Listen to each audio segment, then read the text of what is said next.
Hello and welcome to NDTV Profit. You're watching Profit Insights. I'm Hiral Dadia. Joining us on the show today is a veteran investor. He's come up with an interesting book which is called, in fact, it is a young investor's guide to wealth and happiness from here on. It's the Book of Wealth. Mark Mobius, co-founder Mobius Capital Partners, joins us to discuss more. Mark, good afternoon and welcome to the show, and a pleasure to speak to you as always, and always a pleasure to read everything that you write about. First, what has been your motivation to come up with the Book of Wealth? Because you've been writing since quite a few years, and the number of books, I think I myself have read probably a dozen out of the ones you've written. What has been your motivation on this one? Well, I wanted to reach out to the young people, people who are graduating from high school or middle school and going into college and so forth, to write something that will give them some guidance as to how to build their wealth. And of course, one feature of the book is that I talk about health as well, because I tell people wealth is nothing without health. So you got to have both. And I talk about that in the book as well. What has been your best learning whilst writing this book? One, from a market's perspective, and two, from a personal life perspective, because I'm sure a lot of exploring that happens as well. Yeah, well, the key, of course, is continuous learning. Even though I've been to university, I have a PhD and so forth, it means nothing unless you continue to learn and to be interested in other things. And one of the reasons why I travel a great deal is because it gives me an opportunity to learn about what's happening in other parts of the world. So I think that is I would say, the key to being wealthy and also having a good life, learning and keeping an open mind. Right. You mentioned about travel, Mark, and I think from 1999 to 2012, from the number of books that you've written, a couple of them you have Passport to Profit. I think you traveled extensively, if I'm not mistaken. 8 months of travel, globetrotting is where you went, and you actually were able to find the hidden market bargains overseas. From this book as well, any gems that you were able to find and give advice to investors? Well, in the book, I outlined the different ways that you can invest, in currencies, in gold, in property, etc. I give them a menu of where you can invest. But the conclusion of all this is that equities, in other words, investing in shares of companies, is the best, because companies basically are working for you. The managements of companies are working for the investor to grow their wealth. And companies in a diversified portfolio will have a very good return over a long period of time. So that is, I think, the key to having a very good portfolio, being wealthy. Of course, gold is something that I think everyone should have, physical gold. But after that, I would say it would be your own house. In other words, a place to live, to own your own house, and then equities in companies. Okay. So, when you talk about, what you've mentioned in the book, you've clearly gone ahead and demystified the various financial instruments that probably a young investor can use whilst starting their investment journey. From stocks to bonds, you're talking about alternative assets as well. What would your pecking order be in terms of allotting wealth or allotting your funds right now to create wealth? Well, I would say, first of all, it should be over 50% in equities, in companies' shares, and then the rest divided into maybe 10% in gold, and then maybe 20% in property, and the rest in other investments such as commodities, or in other like platinum. I don't know whether you've noticed it recently. Palladium and platinum are very good investments, similar to gold. But that would be the rough breakdown, I would say, in terms of someone's portfolio. Okay. Let's go back to a little bit of history in terms of all the books that you've written. Specifically, I was just going through Invest for Good as well. I think that was full of a lot of entertaining and informative anecdotes that you gave from your day-to-day experiences as well in the world of sustainable investments. From the current one, any such anecdote that you would want to highlight? Yes, I think the most important anecdote or the most important lesson is that you've got to look at the people behind the companies in which you're investing. In other words, of course, you look at the balance sheet, you look at the profit and loss statement, but the key is who is running this company, who owns this company, and what is their ethical makeup? In other words, are they going to do well by you as an investor, as a minority investor, or are they going to treat the investor badly and maybe make some mistakes and go against the law or do things that would be not in the interest of the minority investors? So I always tell people, look behind the curtain. Who's running the company? Who is owning the company? And get a good understanding. Just don't look at the financials. Don't look at the financials alone. That's the key. Mark, let's tie this up to all the books that you've written, the knowledge that you're imparting to young investors, to what's happening in the current markets right now. If you have to look at India as a place, where would it be in pecking order? Because I know you have been absolutely positive in terms of India. In fact, the last time we spoke as well, you did mention you're looking at a new fund where majority of it will be India focused, but you were looking at a couple of approvals to come through. Where are you on it? And then we will discuss how to tie both of these together. Well, India, of course, is number one in my view. I want to invest a substantial portion of this new fund in India. And of course, the reason for that is that India's got so much things going for it.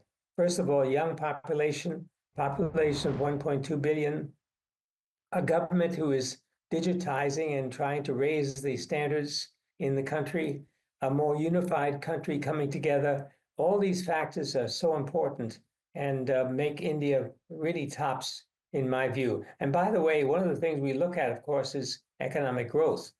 If you invest in a country like India, which is growing at 6 or 7%, you will know that the companies in that country, in India, for example, would be growing at double that rate. That's usually the case. And you can look at a 7% growth and you probably have 14, 15% earnings growth in the companies, in good companies. So that's what we're looking at. We hope to get approval to invest in India within the next month or so, and then we can begin to really fill the portfolio. Right now, we have 50% in cash, so we're ready and waiting for this opportunity in India. Sitting on a 50% cash for the new fund, waiting for that opportunity in India to open up, and that's really a strong statement coming in there. But Mark, if you have to look at MSCI India, if I'm looking at data from the 7th of April to now, you have MSCI India Index, which has underperformed global peers. Secondly, if you have to look at inflation in India, that is at a multi-year low. So if you have to tie this up and the role both of this will play for the markets, which will be those pockets where you're seeing value?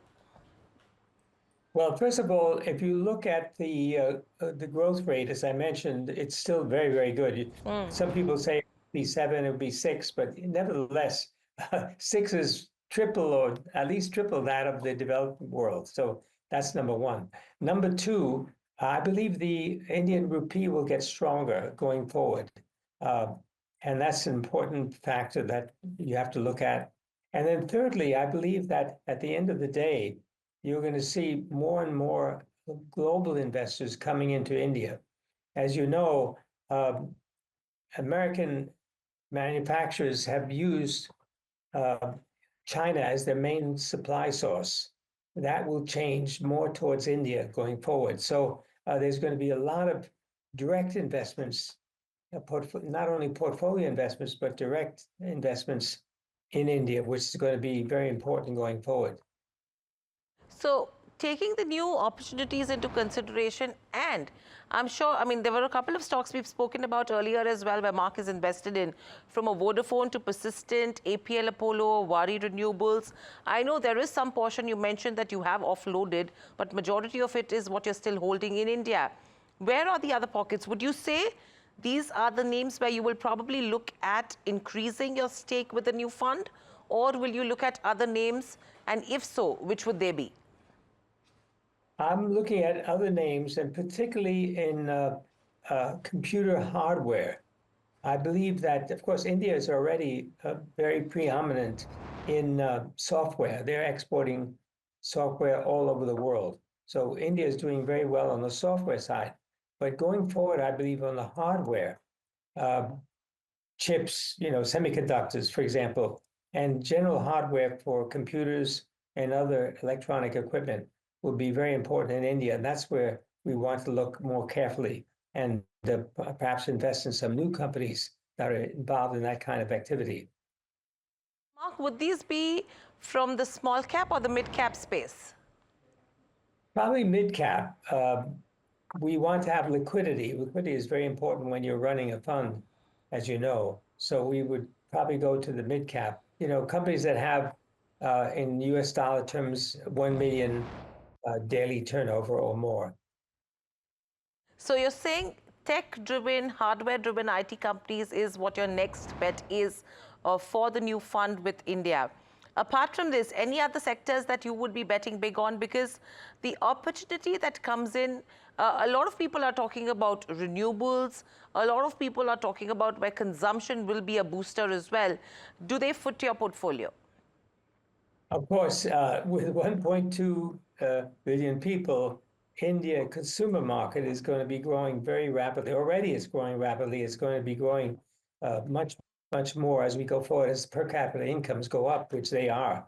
So consumer is very, very important. So we will be looking at that sector. As you notice, a company like Nestle has been doing very, very well. And I believe there are many other consumer companies that we'll be looking at.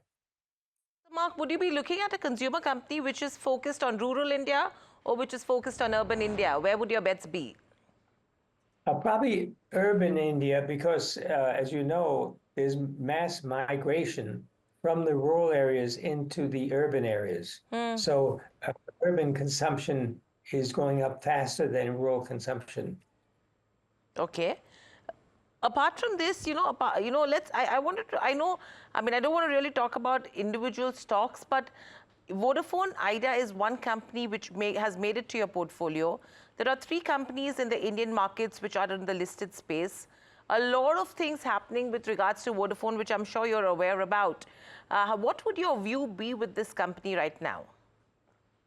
Well, that's a very interesting company, but Geo is also very interesting. So all 3 of these companies are quite interesting going forward. The question is how fast they will be growing and how much debt they have to take on. This is something we have to look at carefully, but definitely Vodafone would be something we would want to look at. It hasn't been doing too well, as you can see, in the past 12 months, but I believe going forward, you'll see better performance in Vodafone. So, Mark, we've actually tied up what you preach in terms of your books to how young investors should look at from the actual markets.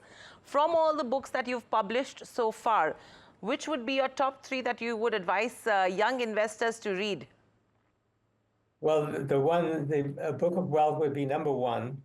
Number 2 would be a book I wrote on inflation. It's called The Inflation Myth and the Wonderful World of Deflation, in which I talk about, how measures of inflation are very misleading, and we have to look very, very carefully at the numbers. In other words, the inflation may not be as much as we believe.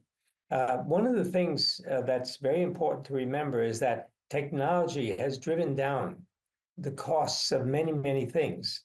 I remember when I was doing my thesis many years ago at MIT, I was typing on a Selectric typewriter. No spell check, no copies, no grammar check, et cetera, et cetera. And nowadays you can do that at half the time, maybe 1/3 the time. So these are the the advances in technology that have driven down the cost of so many things. So that's one of the things I point out in the book. The inflation myth, it is a myth. There is no inflation. There's actually deflation in terms of value, what you're getting for your money. Mark, very lastly, we would like to thank you for joining us on the show. But when is your next visit to India where we could then see you with us in our studios? When are you going globetrotting to get your next big opportunity? Well, I hope to be in India in September. I first have to go to Japan and Taiwan and Singapore, and then we'll go to India. Perfect. So September is when we meet Mark Mobius in person back in India. Thank you so much for joining us, and see you soon, Mark, for talking to us with regards to the books that you've written and the kind of opportunities you're tying for young investors with what's happening in the markets.